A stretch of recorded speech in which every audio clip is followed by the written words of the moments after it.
Bienvenidos a Polos Opuestos, su mejor opción a las 8 de la noche.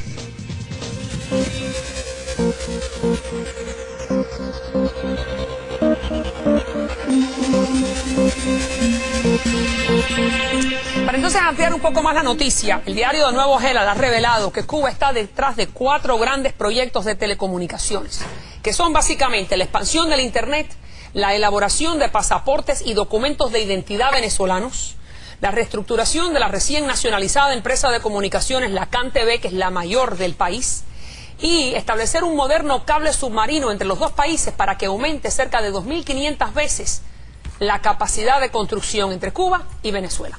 Por eso hemos invitado al señor Huberto Mario, que ustedes lo conocen, es periodista deportivo, o fue periodista deportivo en Radio Guamá, en Pinar del Río. Entre el 2000 y el 2003 trabajó en la Embajada de Cuba en Venezuela como reportero para Radio Rebelde. Asesoró programación para Radio Nacional de Venezuela y fue el primer enviado de Cuba a Venezuela para asesorar la creación de las emisoras comunitarias en los cerros de Caracas. Ya nos vas a explicar qué hay detrás de la participación de Cuba en todos estos planes. Bueno, el Internet, la elaboración de pasaportes y documentos de identidad. Ahora los cubanos son los que van a estar imprimiéndole a los venezolanos los pasaportes que usan. Sí, pero tú decías esto de los pasaportes. Yo tuve residencia venezolana y pasaporte venezolano desde marzo de 2001. A mí me lo entregaron en la embajada y no me llamaba Huberto Mario Hernández, me llamaba José Carlos Contreras. No se me olvida, era el nombre que me pusieron y yo aparecía como un venezolano más para poder votar, para poder meterme, colarme en cualquier lugar como venezolano. Yo vine para acá, por supuesto. ¿Y quién te la dio, Huberto? El gobierno cubano. ¿El gobierno cubano? El gobierno venezolano se la da al gobierno cubano. Le dice, dale esto a Carlos, dale esto a Juan, dale esto a Pedro. Pero, te llaman. ¿Y específicamente quién? ¿Puedes compartir con nosotros el nombre? Sí, cómo no. A mí, en mi caso, me la entregó Manuel Rodes, que era el jefe de prensa de la embajada cubana en aquel momento. Y yo iba todos los días a trabajar a la embajada, cuando no andaba por el interior. Cuando llegué a la oficina, él y Graciela, su esposa, los funcionarios diplomáticos, no sé, de otros países cubanos, trabajan el cubano con la esposa en la oficina, cada uno con su esposa es la secretaria, él es el jefe, el económico, así. Entonces cuando llegué allá me dijo, Guajiro, a mí me decían Guajiro, soy de Pinar del Río, Guajiro, sube que tengo para ti. Entonces, cuando llegué, Graciela salió de la oficina y me dijo, tú no andas con el pasaporte tuyo. Le digo, no, ese pasaporte está guardado, yo ando con mi credencial normal, nada más. Bueno, a partir de hoy vas a andar con esto. Me dio la cédula venezolana, José Carlos Contreras. José Carlos Contreras.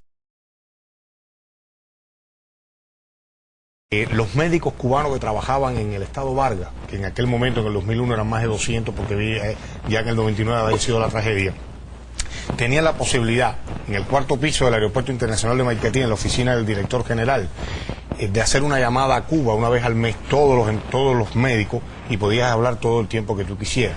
Y eso lo pagaba, dicen ellos que lo pagaba PDVSA. Ok, es decir, el colaborador iba, llamaba a su familia, no tenía que comprar una tarjetita ni nada, llamaba. Como ya estábamos monitoreando, un día Tomás Rodríguez, que era el coronel que atendía la seguridad del Estado de la embajada cubana, un hombre que se veía poco, me dice, cuando te toca a ti hacer la llamada, te van a llamar a una oficina. Entonces cuando yo estaba en el año 2001, estaba inscrito como colaborador en el Estado Vargas. Cuando llego al aeropuerto a hacer mi llamada, me ponen en un salón con una laptop, un técnico, me pone los audífonos, doy enter y yo escuché a todos los médicos que estaban llamando a Cuba, todo lo que estaban contándole a la familia. Tengo una novia aquí, me va bien, me ha comprado una pila de cosas, otra no. ¿Estaban espiando? Había una central para espiar lo que hablaban los colaboradores cubanos. O sea, ellos... En la embajada cubana, en el edificio de la embajada, en el 3er piso, hay un centro, es decir, está la oficina de Germán a la derecha y esto aquí solamente es la oficina secreta. Ahí hay una instalación directa, cable coaxial con La Habana. Ahí es donde se pasan, ya te lo he dicho en otros programas, las famosas chuletas, que tú vienes con toda la chuleta, que se sienta el oficial y pasa a La Habana. Explica otra vez todo lo que es la chuleta. Las chuletas son los informes Importante que muchos de los cubanos que estamos acá sabemos qué cosa es Copextel, que es la empresa que comercializa, que importa y exporta todo lo que tiene que ver con la electrónica en Cuba, y por supuesto esa misión la tenía, como tú dices, Ramiro Valdés, que ahora es el ministro de las Telecomunicaciones. Copextel se mete en Venezuela desde el día 19 de octubre del año 2000, que se firma el convenio de colaboración económica entre ambos países, y se firma con 19 ministerios que tienen participación activa y directa, y entre ellos Copextel. Todo el sistema de grabación, todo el sistema de audio, de videos, de DVD, todo lo que se utiliza para el adoctrinamiento político, lo dirige el departamento ideológico, el Comité Central del Partido, y lo ejecuta Copextel, porque técnicamente ellos son los que están ahí. Copextel y el Instituto Cubano de la Radio y la Televisión, el ICRT, han montado, con la colaboración o la ejecución de Danilo Sirio, que es el vicepresidente, uno de los vicepresidentes de la Radio y la Televisión para las cosas de primer nivel, para las visitas de Fidel, la gira de Raúl, de Fidel, de Laje, de Felipe. Bueno, Danilo fue quien montó todo en los cerros de Caracas, todo, la computadora con la consola, los técnicos primero que fueron antes de que yo llegara el 19 de julio. Porque ¿cuánta gente de Copextel crees tú que está en más de 100 personas en estos momentos haciendo esa labor en particular? Más de 100 personas en estos momentos. En el 2003 puede que hayan estado ahí más de 20. Y sí. Es cierto que existe una base de espionaje. Hay un centro en la isla de La Orchila. En La Orchila nace eso a raíz de que Fidel va a una reunión con Chávez, donde solamente puede cubrirla Vladimir Villegas, que cuando aquello era el director de Venezolana, de que Fidel va a una reunión con Chávez, donde solamente puede cubrirla Vladimir Villegas, que cuando aquello era el director de Venezolana de Televisión, el presidente. Va Chávez, va Fidel, va Julio Montes, va Germán Sánchez Otero, el embajador. Se hace la reunión ahí, Fidel ultima una serie de detalles y decide Fidel Castro con Chávez que allí hay que hacer un centro de operaciones de internet y también de una base de submarinos. Por eso Chávez ahora tiene todo esto de los submarinos. ¿Y por qué te lo digo? Que quiere comprar submarinos rusos. ¿Y por qué te lo digo? Porque el señor Ángel Gámez, que fue uno de los últimos oficiales de la seguridad del Estado que conocí en Venezuela, que es hijo del coronel Oscar Gámez, quien fuera delegado del Ministerio del Interior en la provincia de Pinar del Río cuando los sucesos de Ochoa. Ese señor fue enviado a Venezuela a montar este centro de operaciones con la fachada de una agencia de buceo. No es paradójico. La función del centro es: primero va a ser la terminal de ese famoso cable que Chávez va a tirar hasta Siboney en Santiago de Cuba. De las 2.500 veces de la capacidad de va a salir de ahí, de La Orchila, no va a salir de Caracas, va a salir de ahí. Segundo, ahí se va a conspirar, ahí se va a tramar todo. Es decir, Fidel quiere hacer de La Orchila un monumento a Chávez. Como Chávez estuvo preso ahí, como dice él, lo iban a matar ahí. Y ahora eso es de Cuba. Esa isla es cubana. Fundamentalmente. Tenía la misión de grabarle todos sus programas. Yo te lo he dicho en varias oportunidades. A Orlando, muchas veces.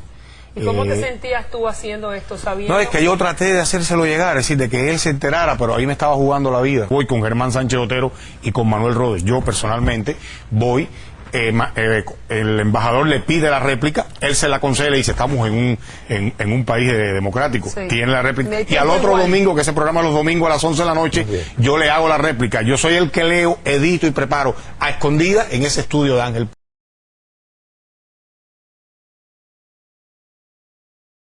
Golpes a Leopoldo Castillo a la salida un domingo de su Aló Ciudadano, cuando él saliera de su programa, y yo por una de las vías, que no te las puedo decir aquí porque esas personas están allí, le hice llegar a Leopoldo, le hice llegar a Antonio Ledesma. Antonio Ledesma lo querían asesinar en Caricuao, los chavistas, los malandros, y yo se lo hice llegar. Se lo hice llegar a través de otros venezolanos. En tiempo de conflictividad, Leopoldo Castillo, yo era su compañero en el programa. Yo recuerdo eso. Y Leopoldo Castillo en muchas oportunidades decía: mira, vamos a hacer una cosa, vamos a cambiar la ruta de movilizarnos. Nunca supe que le había llegado esa información. Quizás me la ocultaba para evitar que uno se ponga más nervioso. Iba a ser en motos el atentado. Los muchachos que lo iban a hacer, los malandros que lo iban a hacer. Pero es importante, y disculpa, ¿Cómo tú sabías que iba a haber un intento de asesinato? Porque yo tengo un chofer en Caricuao que se llama Douglas Wilson, un delincuente, Cuando yo doy la primera entrevista a Sergio Dava, yo le digo que no se puede hacer una revolución con drogadictos, vagos y ladrones como hay en Venezuela haciendo revolución, y es ahí donde Fidel me empieza a buscar y a pedirme cadena perpetua por traición a la patria, y doy el nombre de los 43 oficiales de la seguridad del Estado que yo conocía en Venezuela.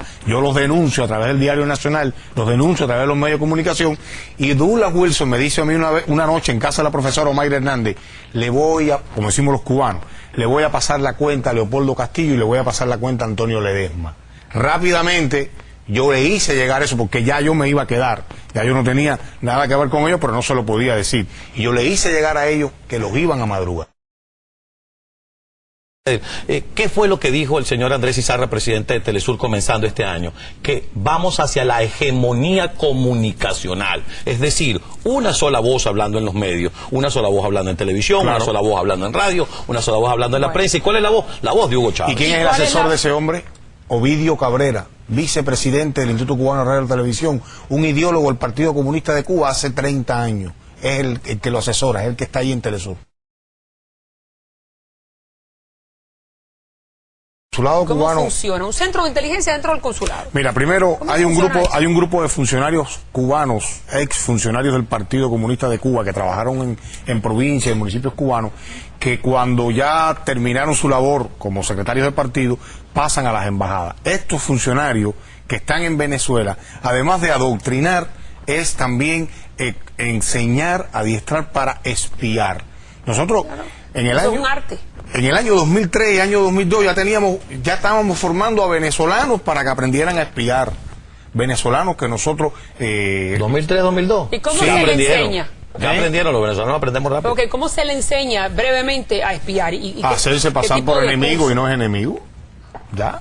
Hacerse pasar por enemigo y no es enemigo. Llegar a un lugar donde ya tú hiciste una profilaxis ahí, hiciste un profiláctico, tú sabes que esa zona es de venezolanos antichavistas, colar a un venezolano ahí, hacerse pasar por antichavista, recoger información y traértela. Entonces ya tú comienzas primero a hacer un monitoreo.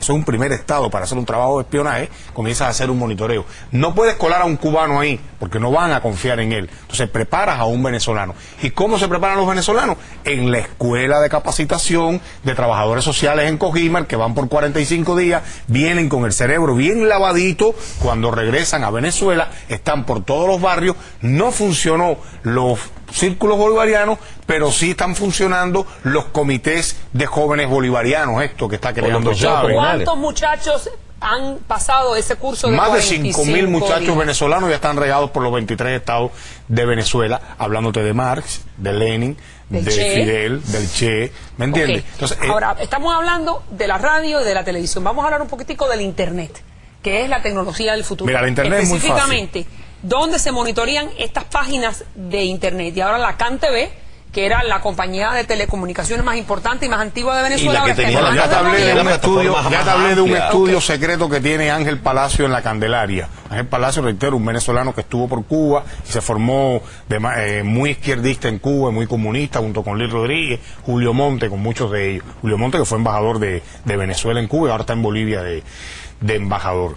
Pero además de eso se hace en el consulado, se hace en ese estudio donde hay computadoras las 24 horas para monitorear todos los websites de los venezolanos antichavistas, las páginas de antigubernamentales, monitorear a todas las emisoras y hacer una información general, hacer un análisis, un psicoanálisis, porque hay personas especializadas en eso, para eso. Hay personas que se te venden como enfermeros o como profesores de educación física y no son más que teletipistas, no son más que clavistas, no son más que oficiales o colaboradores de la seguridad del Estado. Eso está muy bien montado, eso está muy bien calculado.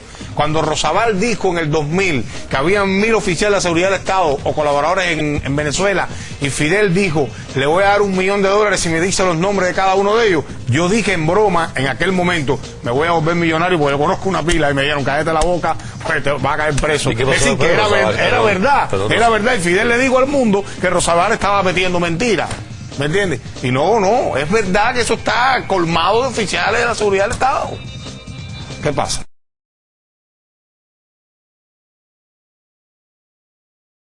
Las radios comunitarias. ¿Cómo sirven al plan de Chávez? Nada, nace en el 2003 para adoctrinar, para espiar y para perseguir muy de cerca a la oligarquía, según ellos, la oligarquía venezolana. ¿Y tú fuiste el encargado de fundar Sí. en muchos cerros estas Sí, radios a comunitarias? principios del 2003, el propio Germán me pregunta, ¿cómo tú estás en computación? Le dije, lo que he aprendido, lo que sé, andar en la computadora, escribir eso, y me dijo, hay que montar unas emisoras y tú te vas a encargar de eso.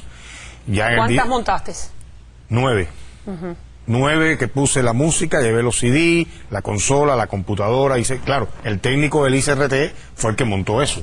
Yo lo que fui ¿Y a cómo sirve enseñarlos. esto para el espionaje? Bueno, Explícame. solamente hablar de Chávez, de los logros de la revolución, la música de Silvio, Bueno, pero Pablo, eso Sara es González, penetración. penetración ideológica, y Adoctrinamiento. espiar, porque a ellos se les entregaron unas grabadoritas muy pequeñitas de computación, y estos muchachitos locos, drogadictos, vagos y ladrones que tiene Chávez andaban por todos los lugares grabando a la oligarquía, a la burguesía venezolana, y entonces eso se entregaba, se mandaba a través de, para la embajada, de ahí se mandaba correo diplomático a La Habana, porque Fidel tiene que saber de todo eso. Por eso Fidel, cuando hablaba, que ya no habla el pobre, cuando él hablaba decía, en tal cerro de Caracas, ayer pasó tal cosa, y dice, oye, qué inteligente Fidel. No, es que se le está pasando la información constantemente.